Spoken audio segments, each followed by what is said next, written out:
the mommy bird usually chews the baby bird's food up, so we were thinking to like chop it up to make it like the mommy.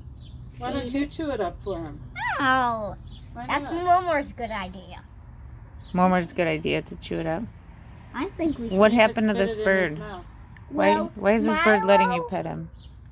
Milo was playing with him. Yeah. I don't know if Milo heard it or if it was already hurt and Milo found it. What do you think? Well, it's not the same one you found yesterday, so. Unless it hopped back in there. It could go through the fence. Yeah, I don't think so. No. Do you think I should pick it up? You might scare it. You want one?